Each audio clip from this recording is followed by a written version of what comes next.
시간 오늘 하나님께서 우리에게 허락하시는 말씀을 함께 보도록 하겠습니다. 오늘 말씀은 누가복음 9장 28절에서 36절까지의 말씀입니다. 신약성경 누가복음 9장 28절에서 36절까지의 말씀입니다.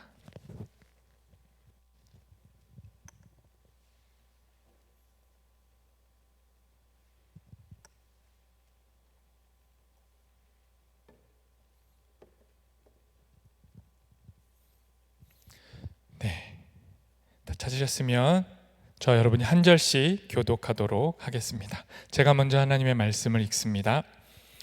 이 말씀을 하신 후 8일쯤 되어 예수께서 베드로와 요한과 야고보를 데리고 기도하시러 산에 올라가사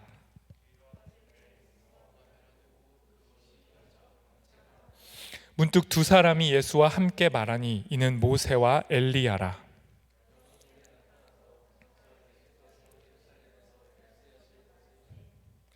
베드로와 및 함께 있는 자들이 깊이 졸다가 온전히 깨어나 예수의 영광과 및 함께 선 두 사람을 보더니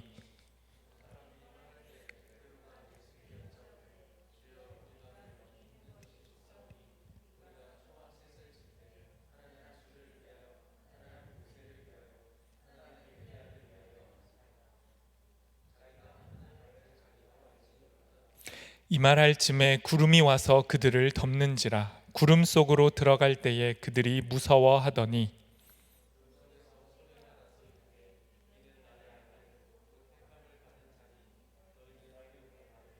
함께 읽겠습니다. 소리가 그침에 오직 예수만 보이더라. 제자들이 잠잠하여 그 본 것을 무엇이든지 그때에는 아무에게도 이르지 아니하니라. 아멘. 오늘 저는 잠이 덜 깬 제자들이라는 제목으로 하나님 말씀을 나누도록 하겠습니다. 그 리더들하고요, 이 말씀을 가지고 먼저 좀 나눴었는데 뜨끔하는 청년들 리더들이 꽤 있더라고요. 영적으로 잠이 덜 깨서 뜨끔하기도 하는데 실제적으로 잠이 덜 깨서 피곤하다고, 일상이 힘들고 야근하고 지치고, 그래서 잠이 덜 깨 있는 자신을 향한 말씀 아닌가 이런 생각이 들었다 하더라고요. 오늘 현장에서 또 온라인으로 함께 예배하는데 잠이 덜 깨신 분들 많이 계시죠? 네. 한 청년이 제게 늘 되게 감사하다고 설교 피드백을 정말 잘 줘요. 목사님 덕분에 못 잔 잠 푹 자고 간다고, 너무 개운하다고. 오늘도 그런 깊은 은혜가 있기를 바라고요. 혹 오늘 말씀이 정말로 무뎌지고 뭔가 몽롱한 우리에게 이 말씀이 우리의 잠을, 정말 영적인 우리의 눈을 띄워주시는 말씀이 되기를 소망하는 마음으로 함께 나눴으면 좋겠습니다. 오늘 말씀의 본문은요, 저희가 큐티하고 있는 그 맥락에서 좀 이탈한 거죠. 큐티 본문이 아니고요, 교회력 본문입니다. 이 교회력 제가 한번 설명드린 적도 있는데, 교회가 아주 오랜 시간 동안 전통적으로 예수님의 생애 주기에 맞춰서 그 예수님을 따라가면서 말씀을 묵상하는 걸 이제 교회력으로 성경을 읽는다라고 말하는데요. 저희가 이제 이번 주 수요일부터 사순절이 시작돼요. 알고 계셨나요? 네, 또 돌아왔습니다. 사순절이 이제 예수님의 십자가의 고난을 함께 묵상하는 아주 고된 시간이죠. 그 시간을 통과한 후에 부활절을 우리는 맞이할 겁니다. 그런데 오늘의 본문은 그 사순절로 들어가기 전에 마지막 본문에 해당돼요. 그러니까 당연히 오늘의 본문은 우리에게 왜 예수님이 십자가의 고난의 길로 들어가셔야만 하는지, 그 십자가의 길로 가시기 전 마지막 예수님의 모습을 집중해서 보여주는 본문인 거죠. 그래서 오늘 우리가 이 말씀을 함께 묵상하고 살펴보도록 하겠습니다. 오늘의 말씀을 압축해서 말하면요, 예수님이 산 위에서 변신하시는 이야기예요. 오늘날로 치면 말도 안 되는 얘기라고 생각할 수 있어요. 그러니까 예수님이 정말 용모가, 성경에서는 용모라고 하지만 얼굴인데, 예수님의 얼굴이 갑자기 어떻게 변했는지는 몰라요. 그런데 굉장한 모습으로 반짝거리고 도저히 쳐다볼 수 없을 만큼 빛나는 모습으로, 심지어 입은 옷까지 변신하시는 이야기예요. 도대체 왜 그렇게 변신을 하시는 건지, 그리고 그 변신에 대한 제자들의 반응은 어떤 건지, 그리고 오늘날 우리는 이 말씀을 통해 어떻게 적용해야 되는지, 그런 부분들을 살펴보겠습니다. 먼저 오늘의 본문 시작 28절인데요. 제가 먼저 읽겠습니다. 이 말씀을 하신 후 8일쯤 되어 예수께서 베드로와 요한과 야고보를 데리고 기도하러 산에 올라가사. 오늘의 본문은요, 예수님이 이 본문 바로 앞에 어떤 말씀을 하셨다라는 걸 보여주죠. 근데 어떤 말씀을 하셨냐면 우리가 잘 알고 있는 이야기예요. 어떤 말씀을 하셨냐면 예수님께서 자신이 이제 죽으러 가실 건데, 예루살렘에 들어가시면 죽는 건데, 그 죽음 직전에 마지막으로 제자들에게 너희는 나를 누구라 하느냐, 이 유명한 질문을 던지신 거예요. 내가 너희와 그동안 함께했고 같이 밥 먹고 훈련도 했고 너희에게 많은 걸 보여줬는데 너희가 나를 뭐라고 고백하니? 최종 마지막 질문을 던지신 거죠. 제자들이 가지고 있는 예수님에 대한 자기인식, 예수님을 어떻게 인정하고 고백하는지에 대한 질문을 던지셨어요. 그런데 제자들이 뭐라고 답하죠? 대표 제자인 베드로가 정답을 말합니다. 예수님은 살아계신 하나님의 아들이십니다, 그리스도십니다, 고백을 해요. 이 대답은 정확하게 정답인데 조금 더 들어가 보자면 제자들 입장에서는 50점만 맞는 대답을 한 겁니다. 왜냐하면 예수님은 하나님의 아들이 맞고 메시아신데 죽으러 가셔야 되거든요. 그런데 제자들은 죽으러 가는 메시아, 죽는 예수님은 인정하지 않았어요. 그걸 받아들이지 않았어요. 그래서 예수님이 그들에게 그 마지막 대답을 확인하신 다음에 죽으러 가는 자신을 고백하고 인정하지 못하는 제자들 때문에 또다시 기도하기 위해서 산으로 올라가시는 장면이 오늘 본문인 거예요. 그래서 예수님이 이 말씀을 다 하시고 나서 제자들의 대표, 제자 중에 제자인 베드로와 요한과 야고보를 또 따로 택하셔서 또 한 번의 보충 수업, 정말 집중 특강을 하시기 위해서 산으로 올라가시는 거예요. 성경에서 산으로 올라간다라는 건 굉장히 깊은 의미가 있어요. 하나님의 말씀을 받을 때, 모세가 시내산에서 하나님의 율법을 받을 때도 산으로 올라갔고요. 예수님께서 제자들을 부르실 때, 사역을 시작하실 때도 산으로 올라가셨어요. 그리고 산에 올라가셔서 기도하시는 거죠. 그래서 예수님이 지금 제자들을 데리고 기도하러 가신 거예요. 그리고 이 제자들에게 죽으러 가는 메시아, 죽는 메시아도 좀 인정하고 받아들이고 죽는 나를 너희가 따라왔으면 좋겠다, 그러한 마음으로 제자들을 데리고 올라가신 겁니다.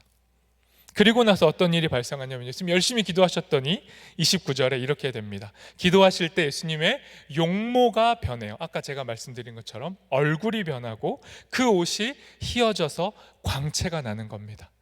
누가복음은요, 정확하게 출애굽기의 장면을 그대로 가져온 거예요. 이 글을 읽는 유대인들이 이 딱 본문만 읽어도 모세랑 똑같네, 이런 이미지가 떠오르는 거예요. 모세도 산에 올라가서 기도하고 율법 받을 때 얼굴이 하얘졌거든요. 빛이 났거든요. 여호와의 하나님의 광채를 받았거든요. 그 본문인 거예요.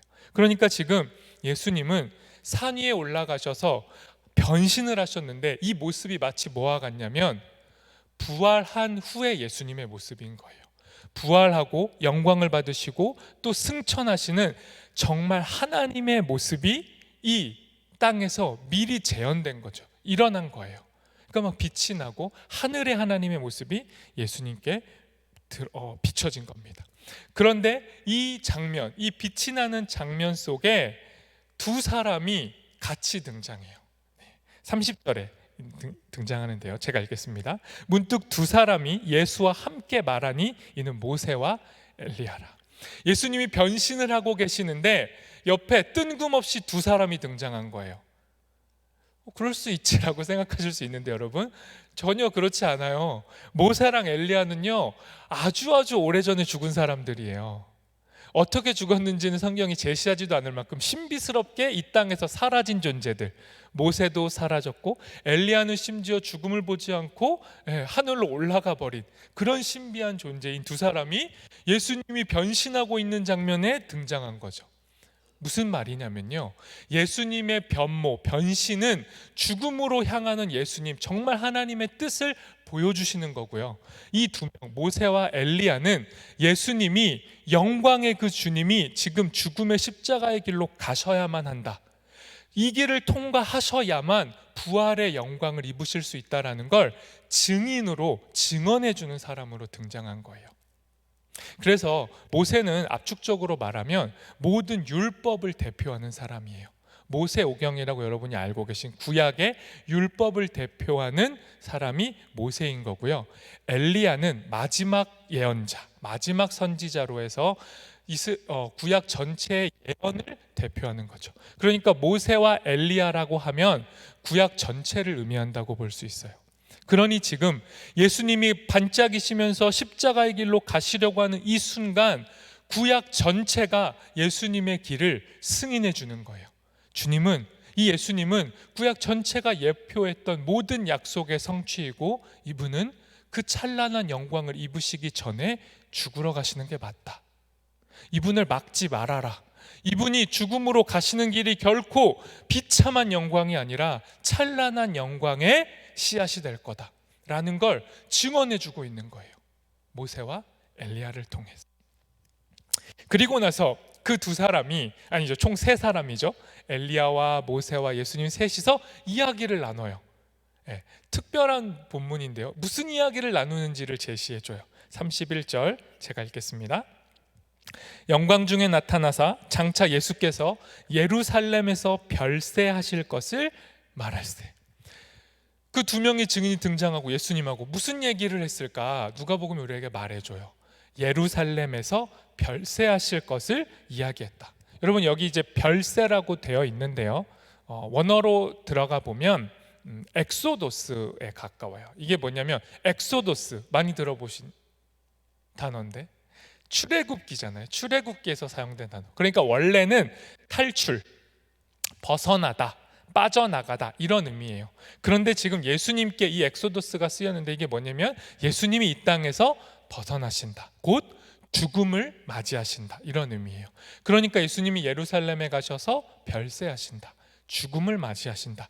예수님의 죽음에 대한 이야기를 이 셋이서 이야기를 나누고 있었던 겁니다.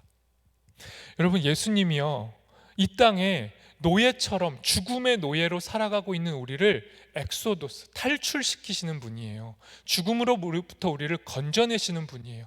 죽음에 그대로 내버려 두는 게 아니라 죽음의 땅에 있는 자들을 건져내시는 게 예수 그리스도의 구원이에요. 그걸 말씀하고 있는 거예요 지금. 그리고 그 일을 위해 죽음에 매여 있는 자들을 건져내시기 위해 예수님이 뭐 하시겠다고요? 죽음의 자리로 가겠다고요. 죽음을 이기기 위해 죽임을 당하시겠다 하시면서 그 산 위에서 수많은 영광과 반짝거림과 그 구약의 대표적인 사람들과 대화를 나누시면서 예수님이 나 참 대단하지 이러고 계신 게 아니라 그 영광 속에서 예수님은 뭘 결단하신 거냐면 산 아래로 내려가겠다.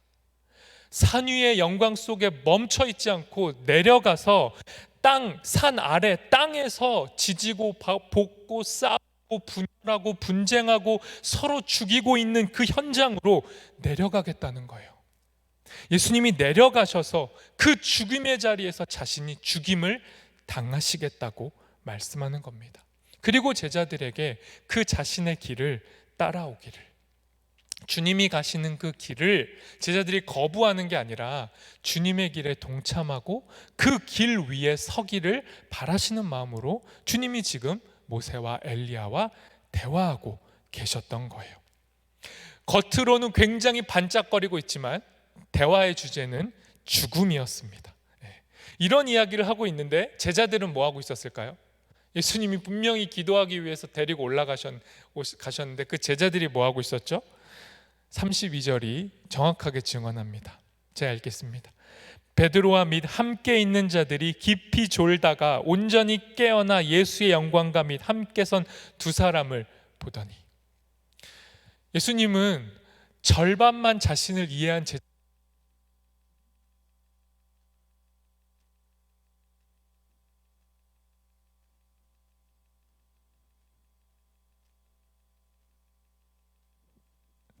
네, 감사합니다. 죽임을 당하러 가실 예수님을 절반만 알아본, 죽음을 당하시면 안 됩니다라고 말하고 있는 제자들을 일깨워주기 위해서 산에 가셨고, 감사하게도 모세와 엘리야까지 동원돼 가지고 예수님이 죽는 게 맞다, 그게 영광의 길이다, 이렇게 입증해 주고 있는 그 놀라운 자리에서 제자들은 뭐 했다고요? 졸았어요. 여러분 기도하실 때 뭐 하시나요? 되게 이상한 질문이 돼 버렸지만, 여러분 기도할 때 우리 잘 졸잖아요. 많이 끄덕이시네요. 어젯밤에는 우리가 무려 10시에 우리 봄 수련회를 위해서 기도했거든요. 저는 솔직하게 고백합니다. 그 시간에 졸지 않았습니다. 굉장히 조용하게 같이 기도했지만 줌으로 너무 기뻤어요. 너무 감사하고 많은 청년들이 참여해줘가지고 같이 기도했는데 정말 기도하는데 기뻤어요. 우리가 함께 기도할 수 있다는 것 자체. 근데 대부분 그렇지 않은 시간에는 기도할 때 많이 졸잖아요, 여러분. 더 솔직히 말하면 기도를 잘 안 하잖아요. 또 끄덕이시네요.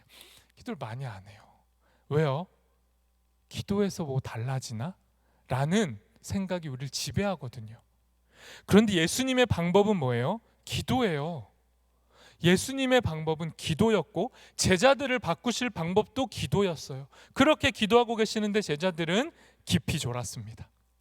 졸다가 깼어요. 워낙 빛이 강렬했겠죠. 또 셋이서 세 분이 이야기하시는 소리가 컸을 수도 있어요. 그래가지고 눈을 떴어요. 누가복음이 재밌게 표현해요. 깊이 졸다가 온전히 깨어났다라고 하는데 제가 볼 때 이거는 돌려서 비꼰 겁니다. 온전히 깨어나지 않았어요. 졸다가 눈을 딱 떴는데 도대체 이게 무슨 일인지 알질 못했어요. 잠이 덜 깬 상태인 거예요. 그런 상황에 갑자기 앞에 막 반짝거리고 심지어 그들이 그토록 성경에서만 봤던 모세와 엘리야가 눈앞에 서 있는 걸 보니까 정신 못 차리고 또 베드로가 이렇게 이야기한 겁니다. 9장 33절 말씀입니다. 제가 읽겠습니다. 두 사람이 떠날 때 베드로가 예수께 여짜오되 주여 우리가 여기 있는 것이 좋사오니 우리가 초막 셋을 짓되 하나는 주를 위하여 하나는 모세를 위하여 하나는 엘리야를 위하여 하사이다 하되 자기가 하는 말을 자기도 알지 못하더라. 잠에서 깬 건지 안 깬 건지 몰라요. 근데 베드로가 보니까 너무 좋은 거예요. 왜요? 반짝거림, 예수님이 부활 후의 모습, 자신들이 고대하고 있는 영광 그 자체의 모습으로 예수님 앞에 서 있으니까 십자가는 패스하고 고난의 길은 안 보이고 그냥 갑자기 눈앞에 정말 새로운 하늘과 땅이 펼쳐진 거예요. 빛이 나고 모세와 엘리야까지 살아있는 걸 보니까 뭐라고 생각했을까요? 천국이구나, 나 지금 천국에 와 있구나. 너무 좋았던 거죠. 그래서 베드로가 뭐라 그래요? 여기서 집 짓고 살아요. 주님 내려가지 맙시다. 이 산이 천국이잖아요. 내가 예수님을 따른 이유도 이거고 모든 고난과 고통 다 패스하고 행복해지고 싶었는데 예수님 지금 눈 떠보니까 이게 이루어져 있잖아요. 그냥 여기서 살아요.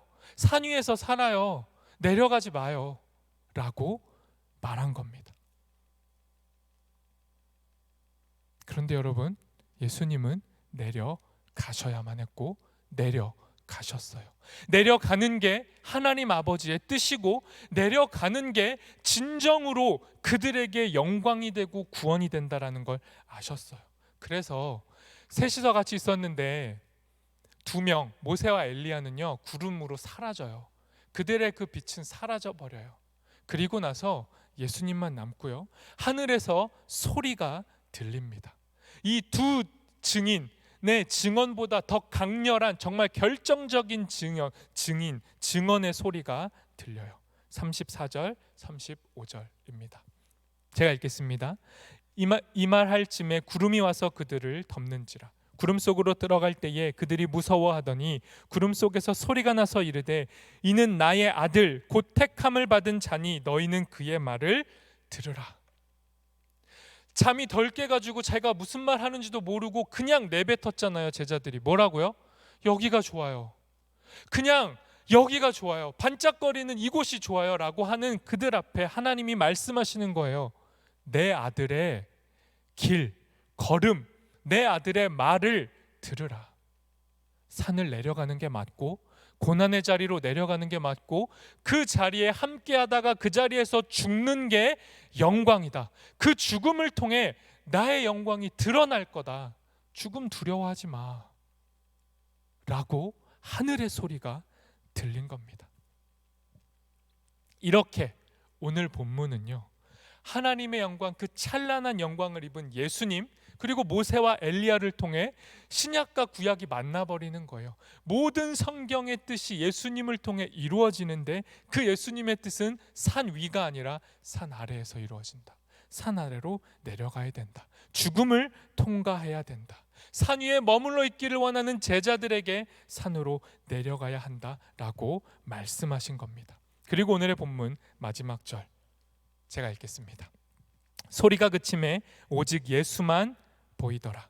제자들이 잠잠하여 그 본 것을 무엇이든지 그때에는 아무에게도 이르지 아니하니라. 여러분, 이제 모두가 사라졌어요. 그 아름다운 광채도 사라졌고 모세 엘리야도 사라지고 누구만 남았다고요? 예수만 남았어요. 이 예수가 어떤 예수죠? 영광의 옷 벗어버리고 산 아래로 내려갔다가 다시 어디로 올라가는 예수예요? 해골의 언덕, 골고다라는 죽음의 언덕, 십자가에 달리실 그 산 언덕으로 다시 오르실 예수님만 남았다고요. 이게 성경의 증언이에요. 이 예수를 보라고 말씀하는 거예요. 그런데 제자들은 어땠죠? 이 예수님을 해석할 수도 이해할 수도 없었어요. 그래서 제자들은 그냥 잠잠해야 하는 거예요. 도대체 예수님이 어떻게 하실지 모르니까. 예수님이 죽고 부활하시고 성령을 선물 받았을 때 제자들이 깨달아요.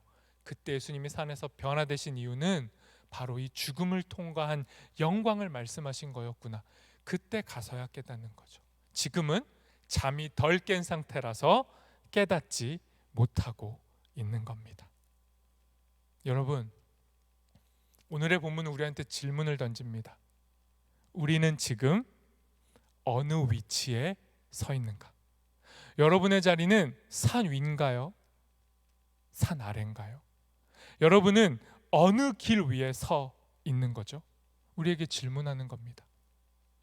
예수님이 걸어가신 그 십자가의 길 위에 서 있는 건지, 아니면 그 길을 살짝 피해서 그저 산 위에 그 영광을 누릴 자리에 앉아 있는 것인지, 이 땅의 생생한 고통과 고난과 예수님이 지금도 걸어가고 계시는 그 고난의 자리에 나도 서 있는 건지, 아니면 뚱구름 잡듯이 몽롱하게 취해서 잠에서 덜 깬 상태로 여기가 좋아요 라고 내 신앙에 취해가지고 내 자리에 머물러 있는 건 아닌지.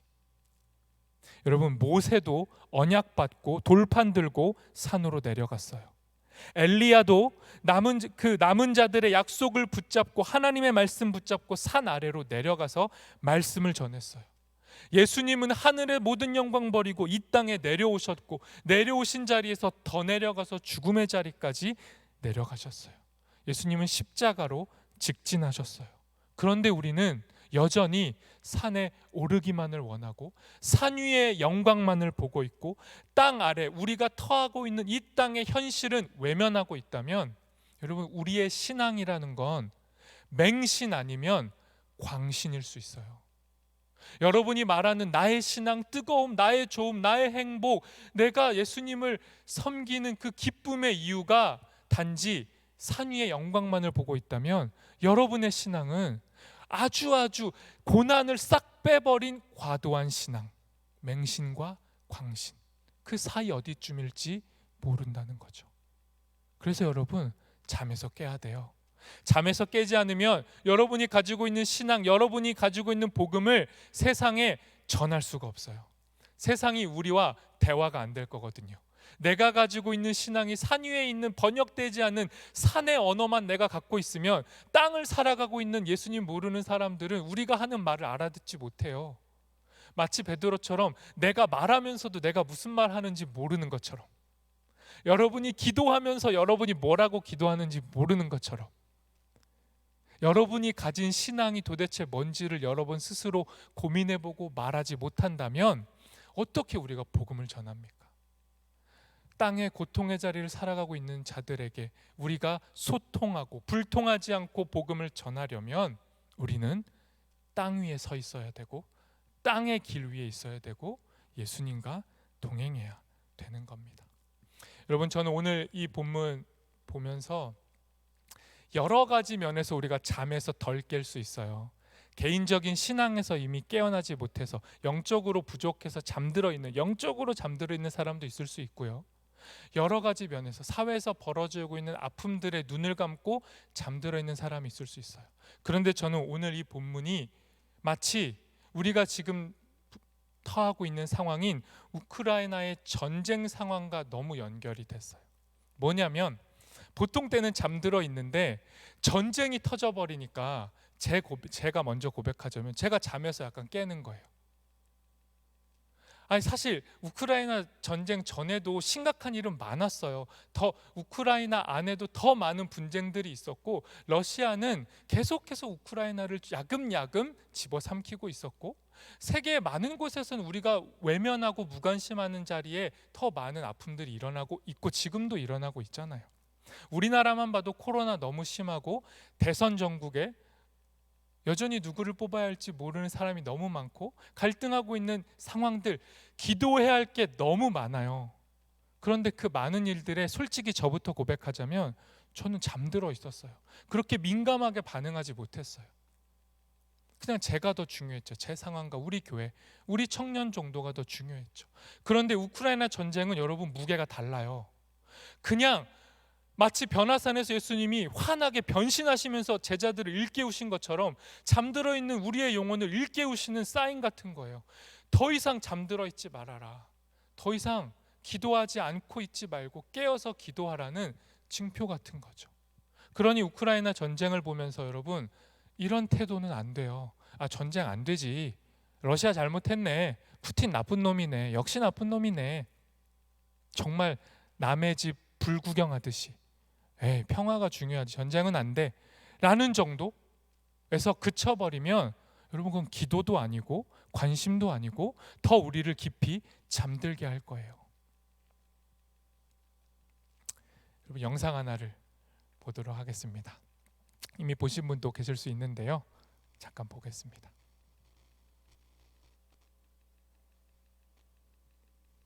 소리도 좀 켜주시면 좋겠습니다.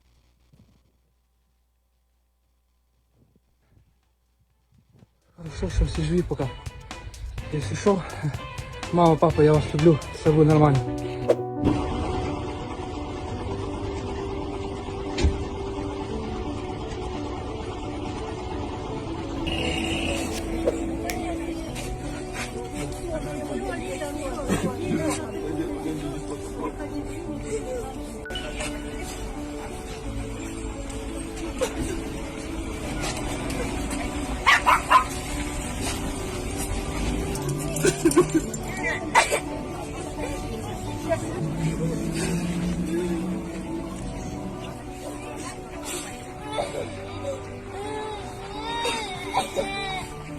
Варюшка.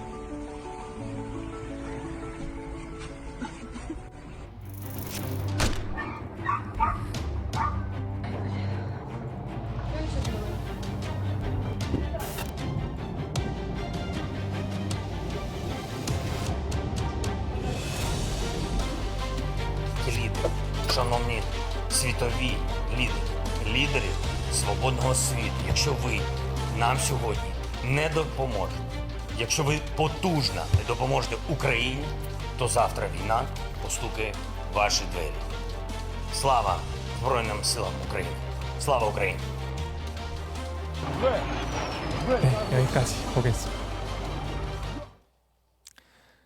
여러분 제가 이 영상을 여러분과 같이 보는 건요 전쟁 나가는 아빠 보면서 우는 그 딸 아이 그걸 보면서 아 전쟁은 정말 너무 슬픈 일이구나 눈물이 난다 그렇게 감정적으로 한번 이렇게 동요되고 공감이 되고 마음이 아프다 정도에서 그치라고 보여드린 게 아니에요.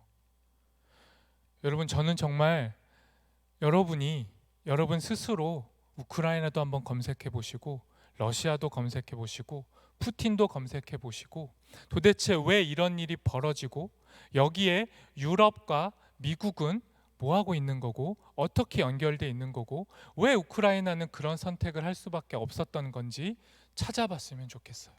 여러분 단언컨대 그게 기도입니다. 여러분 그렇게 하지 않고 어떻게 우크라이나 전쟁을 여러분이 진심으로 아파하면서 기도할 수 있죠?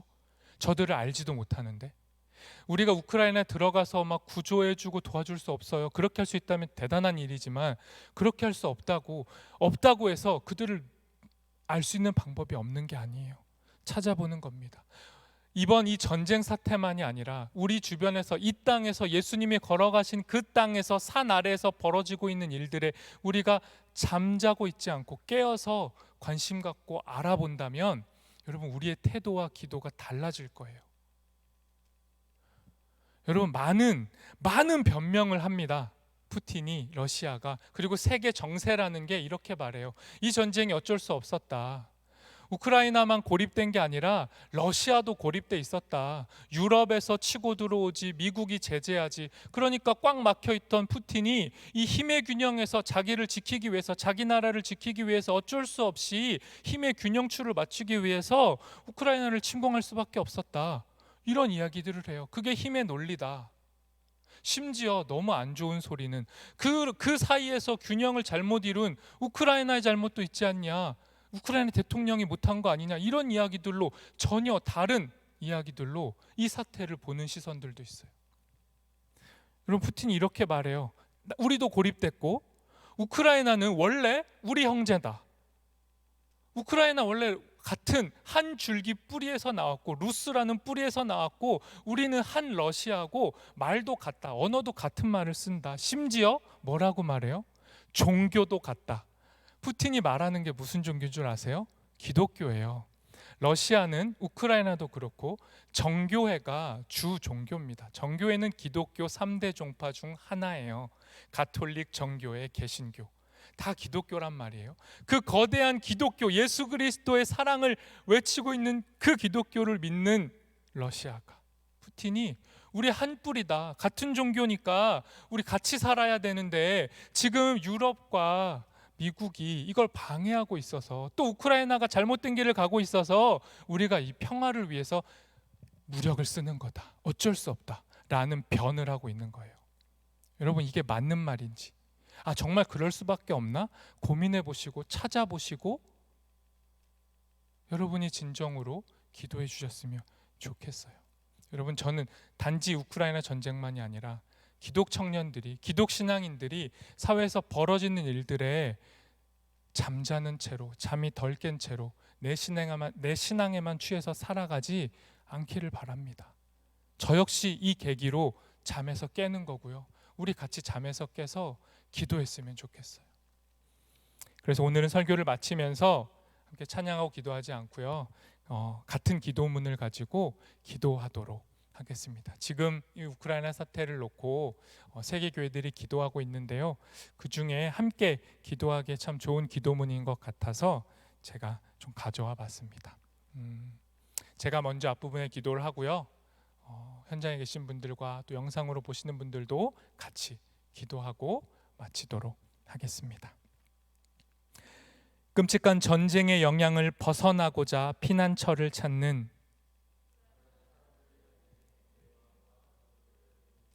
그들이 두려움을 달래고자 할 때에, 그들이 어디에서 음식과 피난처를 찾아야 할지 염려할 때에, 그들이 전쟁에서 죽음을 목격할 때에, 그들이 안전을 찾아 집을 두고 떠날 때에,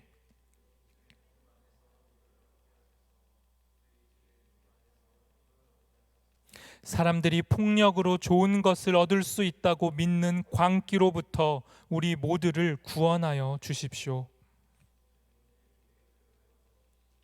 우리에게 폭력의 신화에 저항할 용기를 주십시오.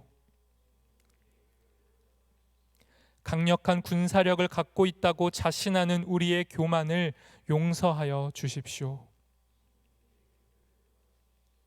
자비와 환대를 실행하도록 우리에게 긍휼한 마음을 갖게 하소서. 전쟁 난민들에게 사랑과 자비를 베풀어 주십시오. 우리를 평화의 사람들로 빚어 주십시오. 우리의 기도를 들어주시고 우크라이나 사람들의 절규를 들어주십시오. 예수님의 이름으로 기도합니다. 아멘. 제가 기도하겠습니다. 하나님 감사합니다. 잠들어 있는 우리에게 다시 말씀하시고 그 잠에서 깨어나도록 우리를 뒤흔드시니 감사합니다. 주님의 말씀이 단지 우리의 삶의 개인의 신앙의 영역에만 비춰지는 것이 아니라 주님께서 걸어가신 산 아래인 이 땅의 삶 전체에 비춰지게 도와주시고 이 땅에서 벌어지고 있는 폭력과 죽음과 아픔의 자리가 과연 주님의 말씀에 비춰질 때 온당한 것인지 주의 말씀의 기준으로 살펴보게 도와주시고 주님 이 땅을 살아가는 일이 버겁고 그 죽음을 이길 힘이 우리에게 없지만 이 불가능한 상황 속에서 주님을 구하고 주의 얼굴을 구하고 주님의 그 길을 따라 걸어가며 죽음 앞에서도 죽음의 길로 걸어가신 예수님을 따라가듯 우리도 그 길을 걸어갈 수 있도록 주님의 길에 동참할 수 있도록 우리에게 용기와 지혜를 허락하여 주옵소서. 우리를 말씀으로 깨워 주옵소서. 예수님의 이름으로 기도합니다. 아멘.